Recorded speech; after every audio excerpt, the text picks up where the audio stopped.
I'm E. Sai Shivani, and I have secured All India rank 11 in this year's civil services examination. And I come from an engineering background, so I have completed my electronics and communications engineering. So I've graduated in 2022, and since then I started preparing for UPSC exam. So this is my second attempt at UPSC, and I've secured this 11th rank in my second attempt. In the previous first attempt, I could not clear prelims. So this is my personal brief introduction, and I will give the credit of this exam's clearance to my parents and my teachers. And this particular ambition of becoming a civil servant was there in my brain back in my schooling days. So as and when I progressed through college and university, this particular dream became stronger, and I decided to pursue the civil services. So then I'll start by telling about the prelims preparation. The book list and the resources I'll comment down in this video, and the UPSC time channel, they'll pin it down so that you can refer through the book list. And as far as prelims preparation is concerned, I'll tell that there are 4 important subjects in general studies which I call the foundational subjects. So they are the polity, history, economy, and environment plus geography. So these 4 are the building blocks for the preparation.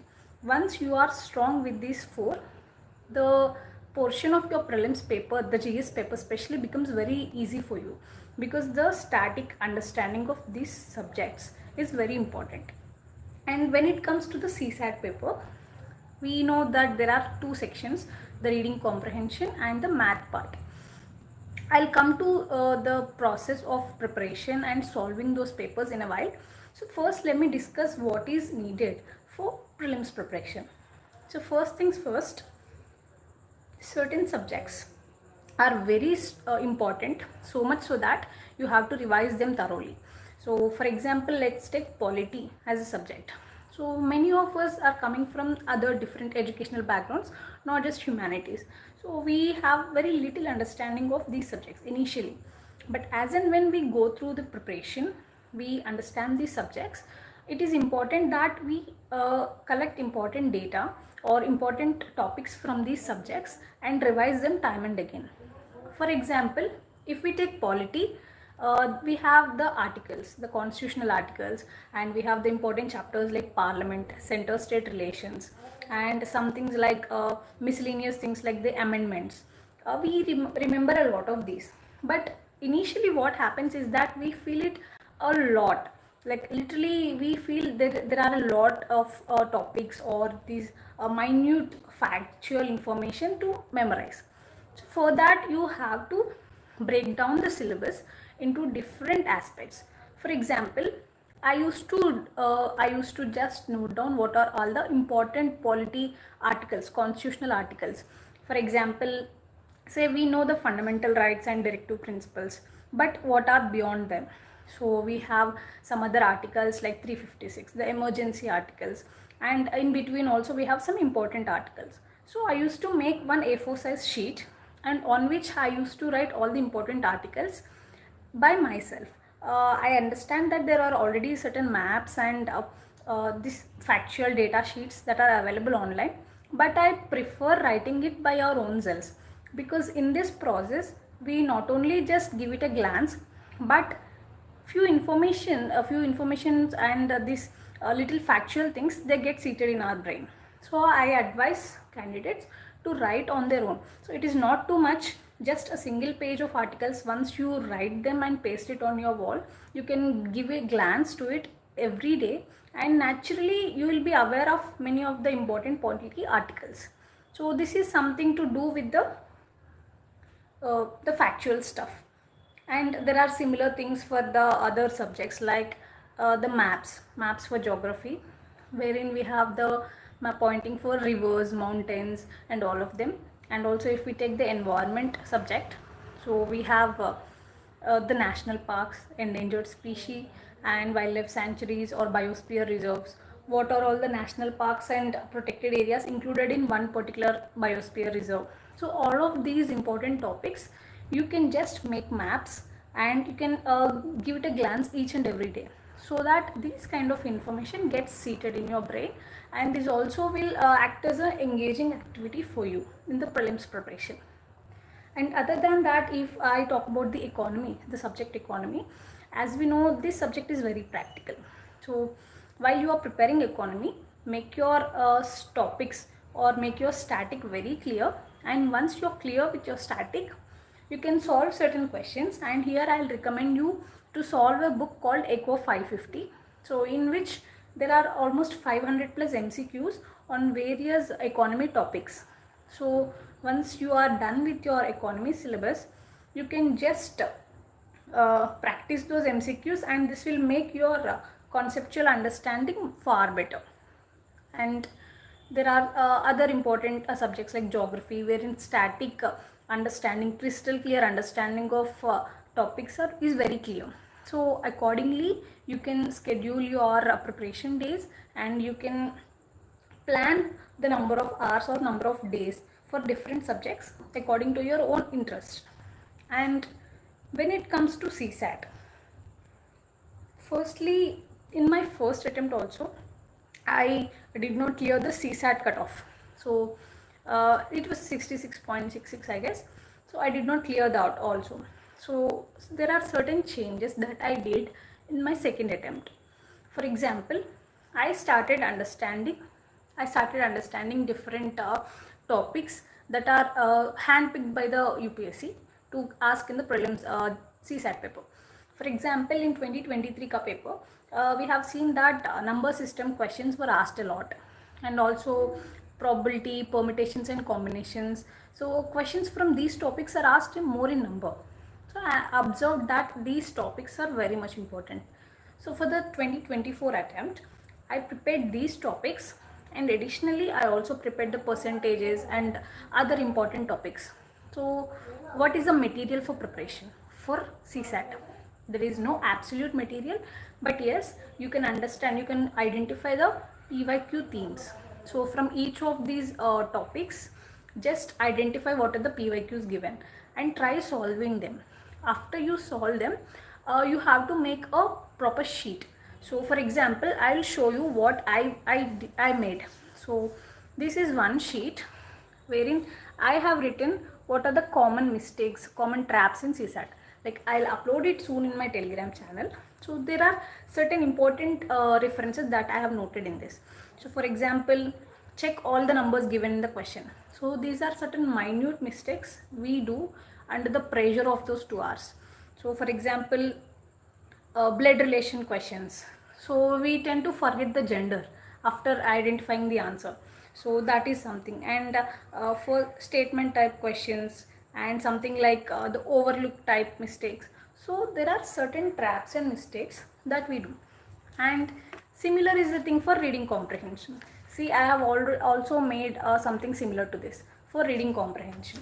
So I have noted that when there are certain extremities given in the question, like very sweeping generalizations, so and certain words like must, inherently, only. So according to these words, I have to be very careful whether the question is going too extreme or whether the question is actually very simple. So I have to identify these, and we will learn to analyze this only when we are thorough with the PYQ practice. So for CSAT questions, I would probably recommend for you to go through the PYQs and then give certain mocks. But as far as reading comprehension is concerned, I think no mock test will come close in the standard of the UPSC reading comprehension. So carefully practice reading comprehensions. So for example, in my case, I practiced from 2011 to 2023. So all these years, previous year questions in the reading comprehension section, I covered them multiple times and practiced a lot. So that is what the approach should be. So reading comprehension will become your weapon when the math is going very tough in the paper. So do not stick on to one single portion in CSAT. Do not take it lightly.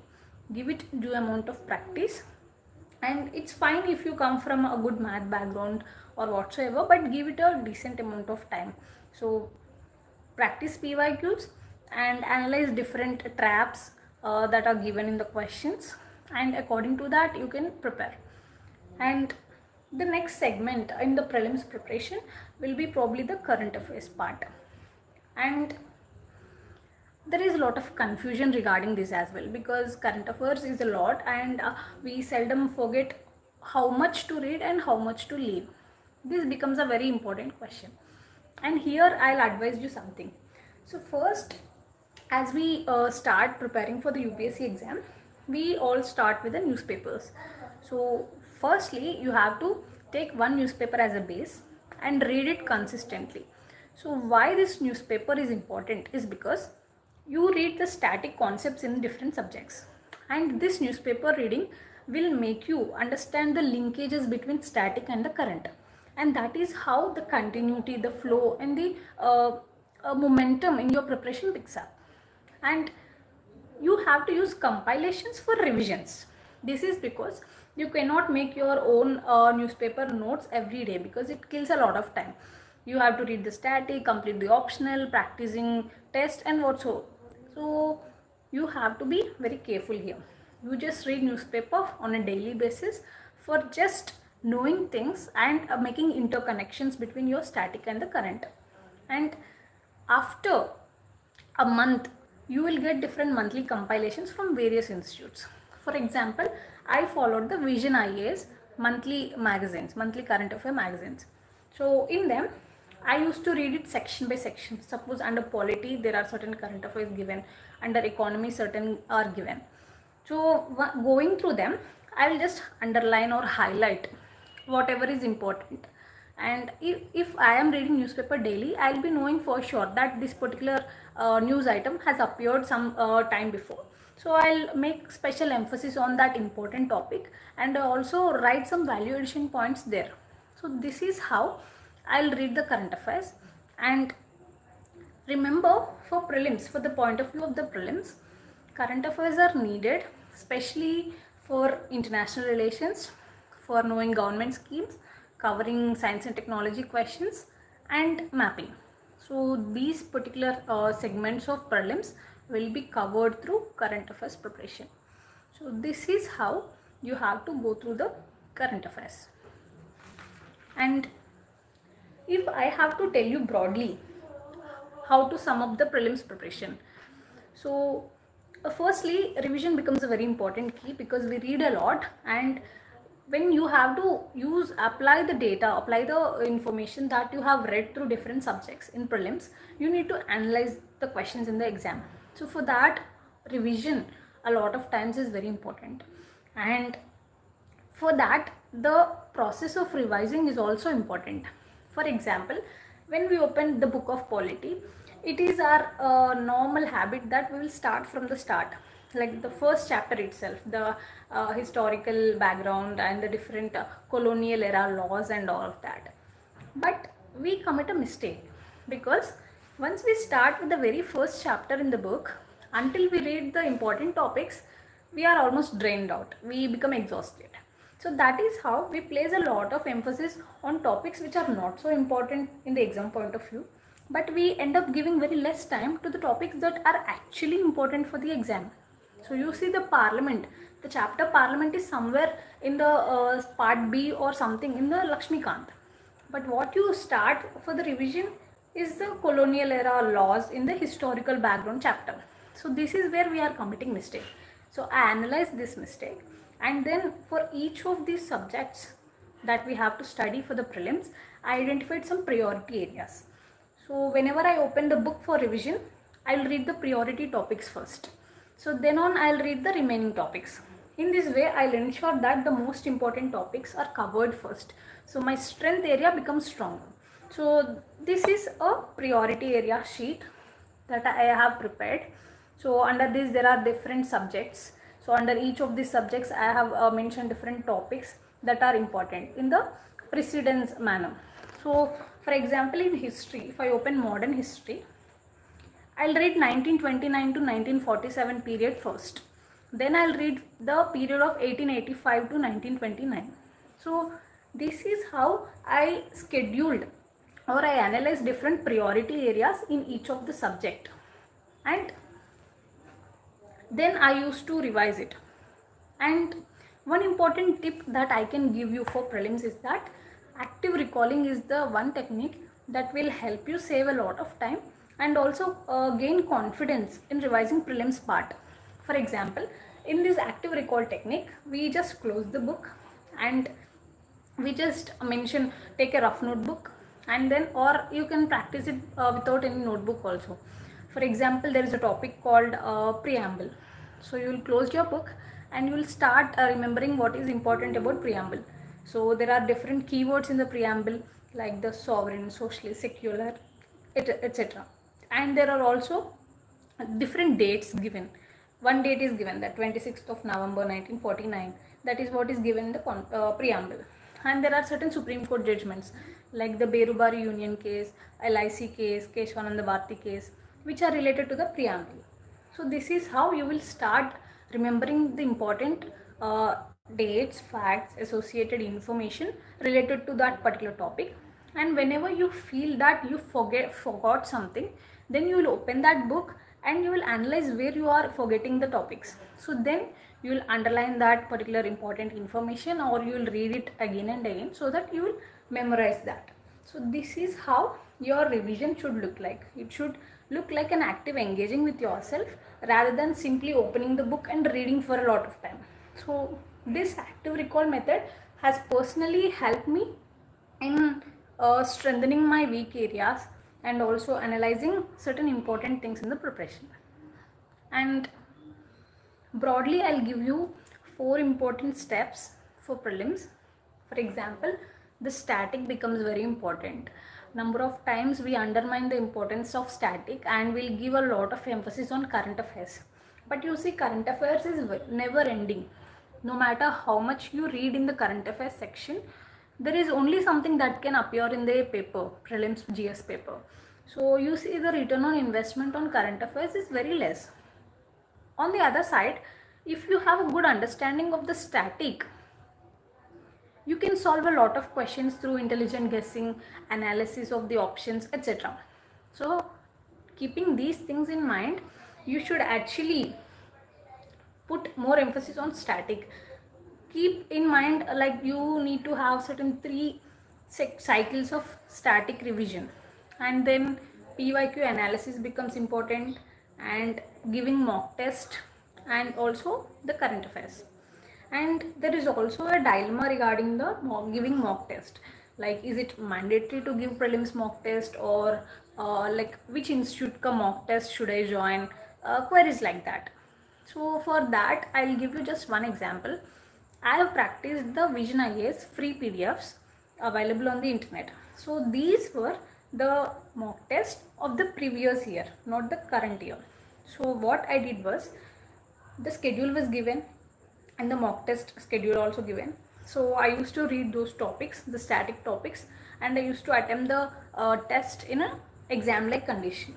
So after completing the test, I used to evaluate my own performance, and whatever are the questions that I ticked wrong, I used to write the information or the points which I noted down wrong. So I used to write it back at the end of my paper. So in this way, I have a lot of notes out of my mock test, and time and again I used to revise those notes, and also revise the static and the mapping, etc, etc. So in this way, I've seen a score of almost 40 marks increase in my prelims score. For example, in the 2023 attempt, I could not even clear the cutoff. So I fell short some 5 to 6 marks below the cutoff. But in this year, in both the papers, I've got almost 30 marks plus the general cutoff. So I got 107 in the GS and somewhere around 96 in the CSAT. So this huge jump was due to this analysis, planning and consistent revision.